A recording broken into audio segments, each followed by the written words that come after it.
Grew up believing that love was something you had to earn. Not in the way people say it as a metaphor. I mean, I literally believed, as a child, that if I was good enough, quiet enough, helpful enough, my parents would eventually look at me the way they looked at my younger sister. I spent years waiting for that moment. It never came. My name is Brooke. I'm 28 years old. I work as a registered nurse at a hospital in Chicago, and for the past 3 years, I have been building a life that is entirely my own. I pay my own rent. I handle my own bills. I show up to my own milestones alone, and I have learned, slowly, painfully, that that is okay. But I want to tell you about the day I finally understood that waiting for my family to love me the right way was something I needed to stop doing. Because that day didn't happen quietly. It happened at my nursing pinning ceremony, in front of 200 people, with 4 empty seats in the front row that had my family's names on little paper cards. Let me start from the beginning. My sister Faye is 3 years younger than me. From the outside, people always said we looked alike. Same brown hair, same green eyes, same gap between our front teeth. But inside our house, we were never the same. We were never even close to the same.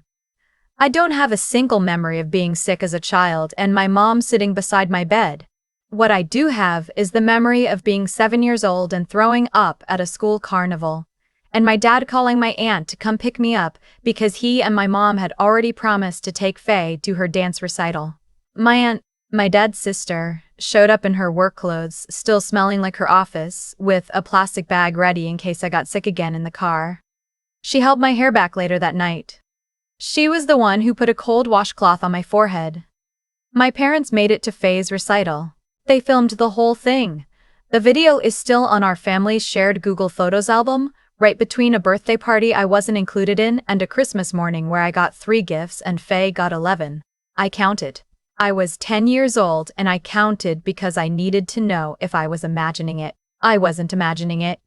When I was 12, I saved up my babysitting money to buy myself a new backpack for school. I didn't ask my parents for one because I had already figured out by then that asking for things was uncomfortable for everyone. Faye got a new backpack that year without asking. She also got new shoes, a new comforter for her room, and a subscription to an art kit service that delivered supplies to the house every month. I told myself it was because Faye was more expressive. She asked for things loudly, dramatically, with tears if necessary, and my parents responded to that. I told myself I was just too independent for them to notice I needed things too.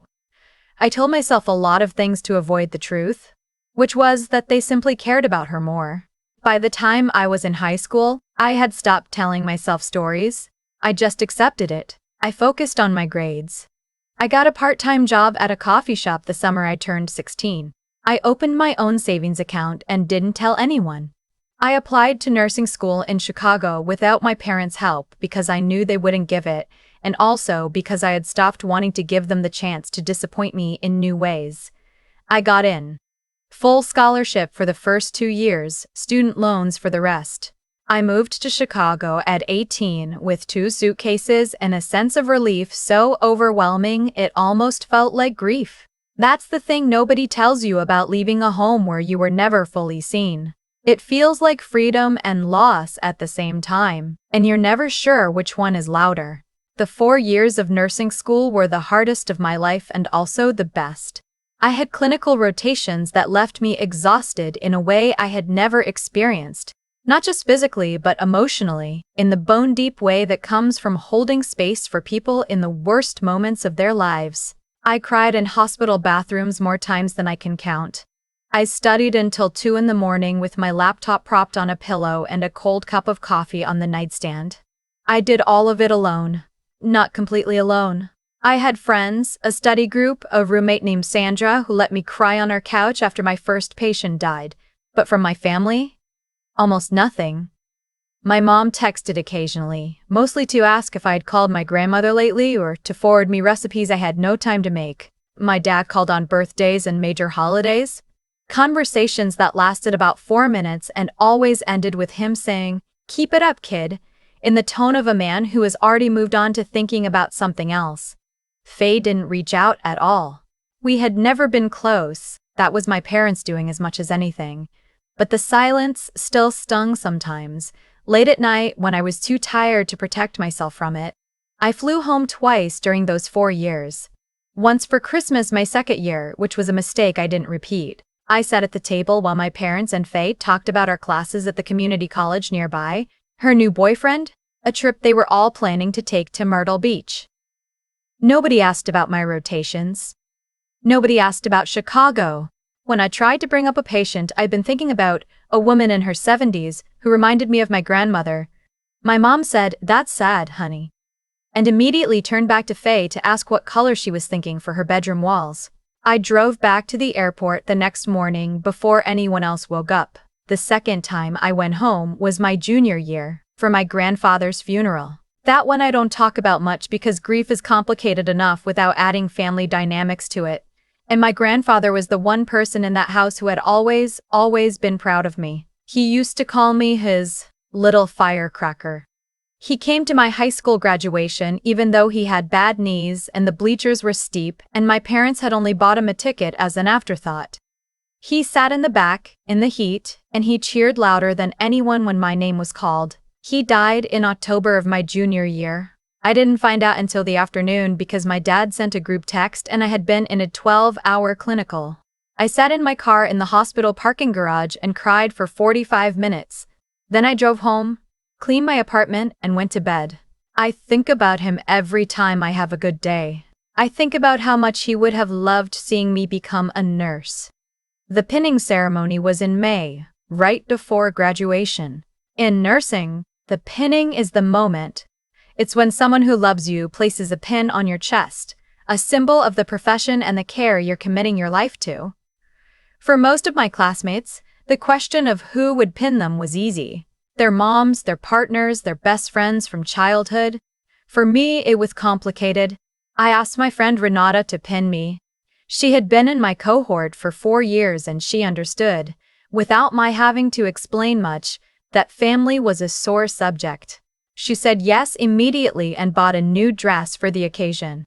But I did invite my family. I told myself it was because my grandfather would have wanted me to try. I sent the invitation 6 weeks in advance, a real invitation. Printed, mailed, with the ceremony details and parking information included. I reserved 4 seats in the front row. The program had a place where you could list family names, and I listed all 4 of them: my mom, my dad, Faye, and my aunt, the one who had held my hair back when I was 7. For 3 weeks, I heard nothing. Then my mom texted, "We'll be there. So proud of you, sweetheart." I read that text 4 times. I cried a little. I told Renata about it and she squeezed my arm and said, "See, they're coming." And I let myself feel something I hadn't felt in a long time, which was hope. I want you to understand what hope feels like when you've been managing your expectations for 20 years. It feels fragile and enormous at the same time. It feels like something you're afraid to touch because you know how easily it breaks. I should have trusted that feeling. The morning of the ceremony, I was at the venue at 8 a.m. to set up. I was in my white uniform, my hair pinned back, my shoes polished.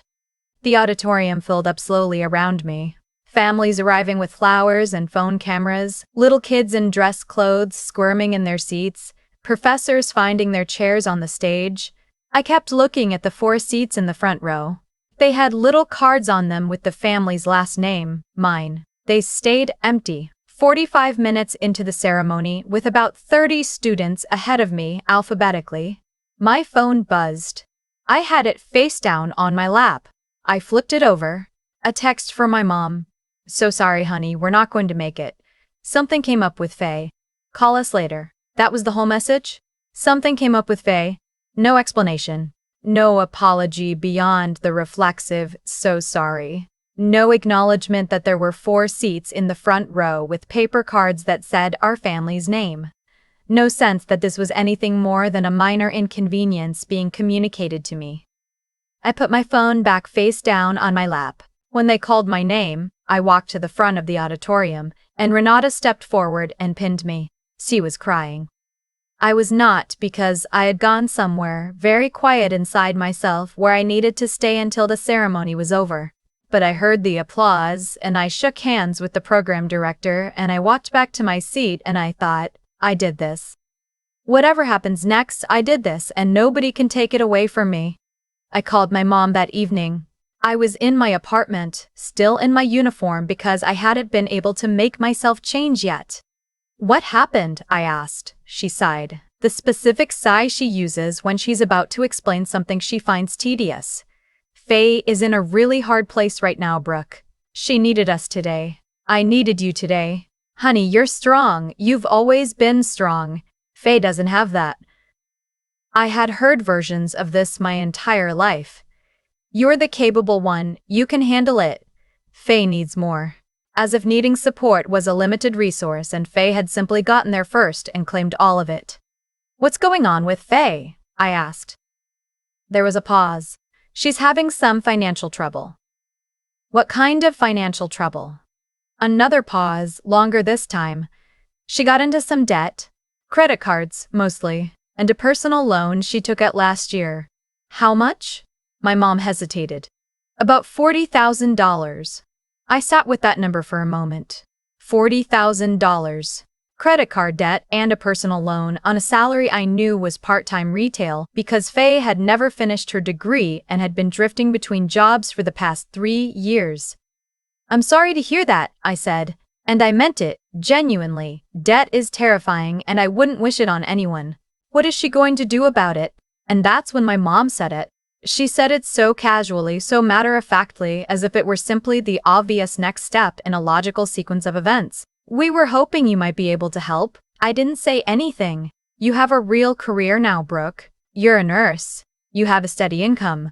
Faye is really struggling and she's your sister, and we thought maybe you could help her get out from under this.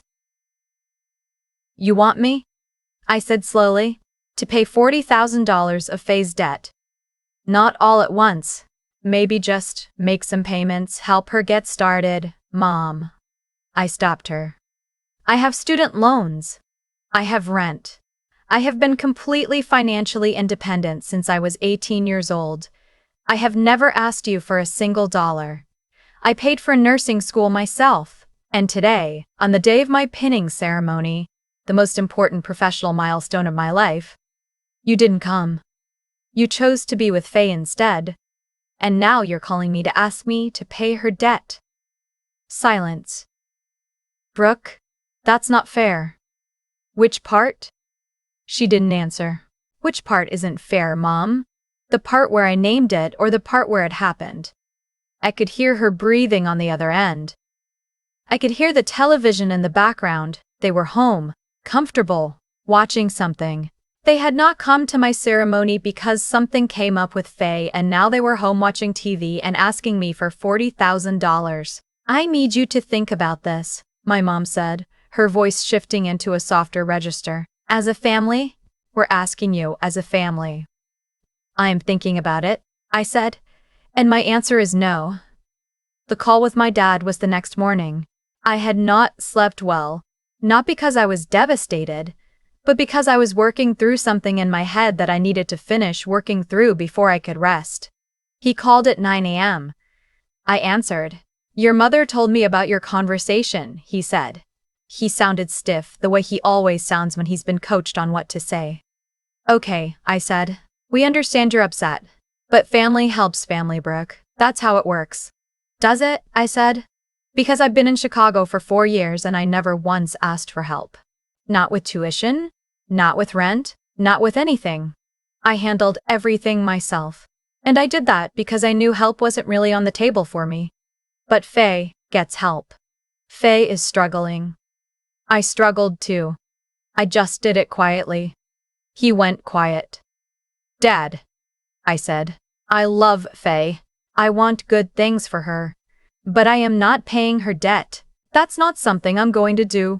So you're just going to leave her out to dry. I'm going to let her and her parents, who are the people actually responsible for her well-being, figure it out together. He made a sound that was not quite a laugh and not quite a scoff. We were hoping you'd be more mature about this. That was the word that got me, mature. As if saying no to a $40,000 request I had no obligation to fulfill was somehow an act of emotional immaturity. As if absorbing the financial consequences of my sister's choices was the grown-up thing to do. I'm gonna go now, I said. I'll talk to you soon. I didn't block their numbers right away. I kept the line open for about 2 weeks, during which time I received 3 more texts from my mom, each one a variation of the same argument, each one escalating slightly in emotional language. The last one said, "I hope you know how much this has hurt our family." I read it, put my phone down, and went for a run along the lakefront.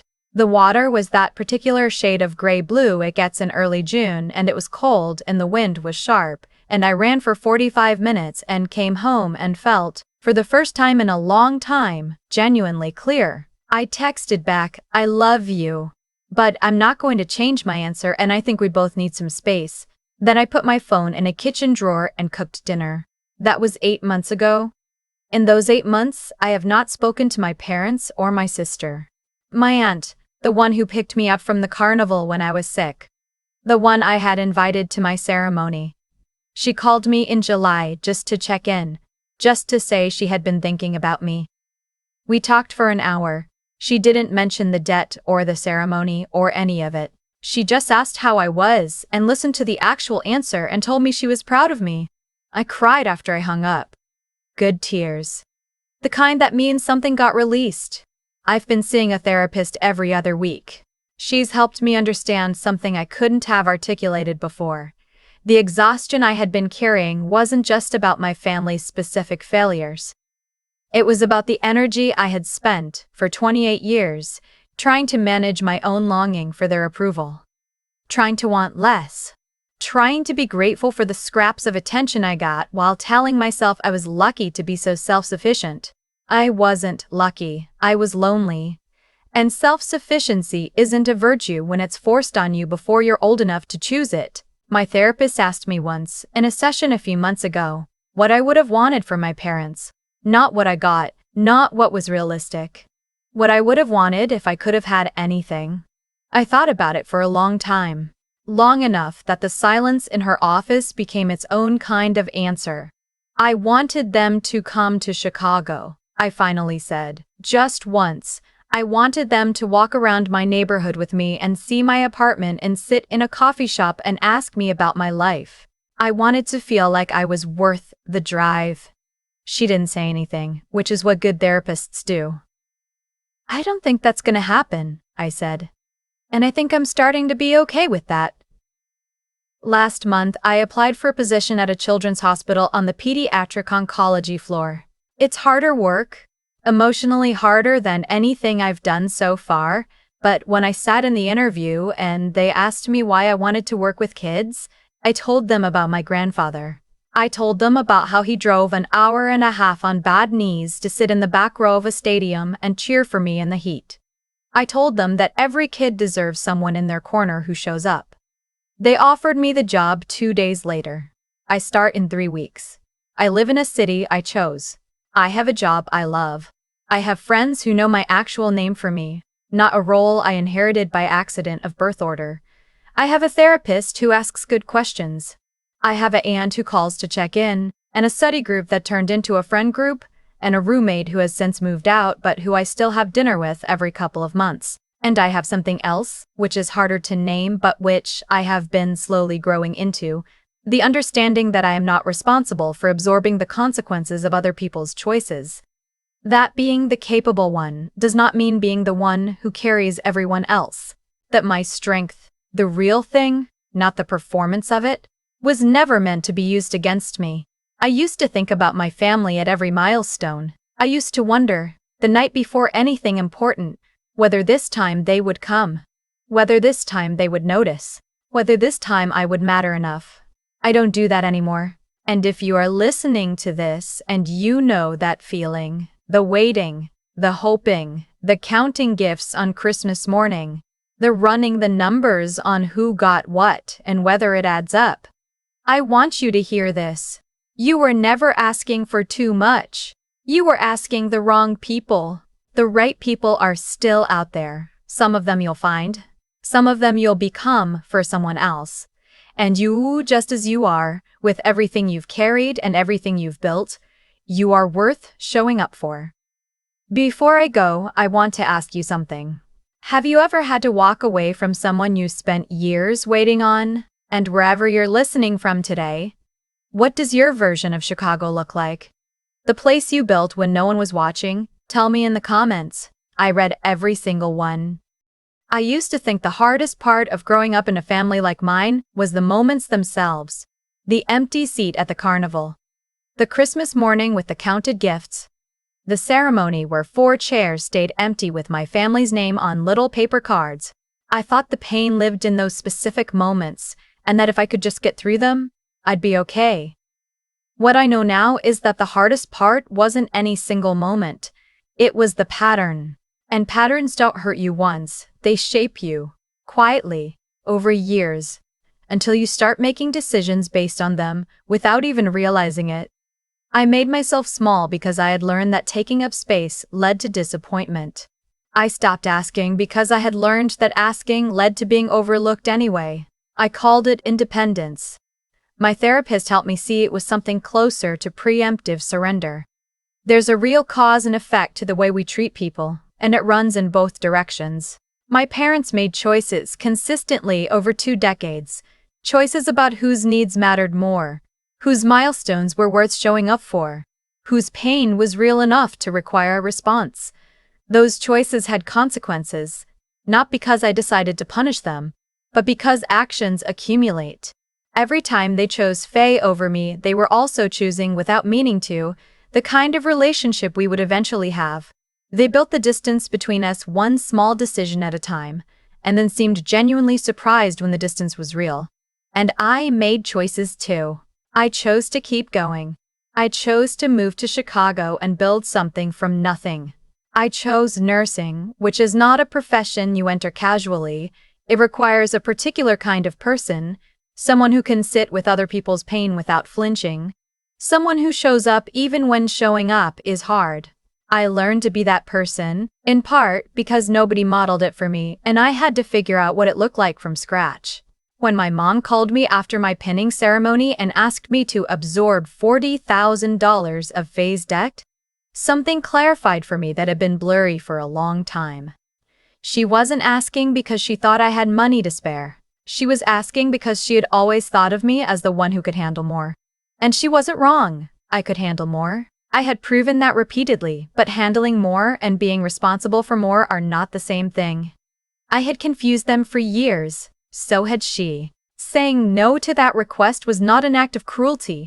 It was the first completely honest thing I had said to my family in a long time, and the clarity of it, the clean, quiet certainty of knowing I was right, felt nothing like revenge. It felt like finally telling the truth. Renata pinned me that day. She showed up in a new dress and she cried, and I did not cry until much later, alone in my apartment, still in my white uniform.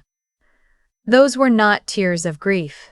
They were something more complicated, a release of something I had been holding for a long time without knowing it had weight. I start my new job in 3 weeks. Pediatric oncology. Kids who need someone in their corner. I think about my grandfather every time I think about that floor. The man who drove an hour and a half on bad knees to sit in the back row in the heat and cheer for me. He understood something my parents never did, which is that showing up is not a favor you do for someone. It is a statement about what you believe they are worth. I believe I am worth showing up for. It took me 28 years and a lot of quiet, difficult work to get there. But I'm there. And that, not the debt, not the empty chairs, not the text message from my mom that said something came up with Faye, that is the part of this story that matters.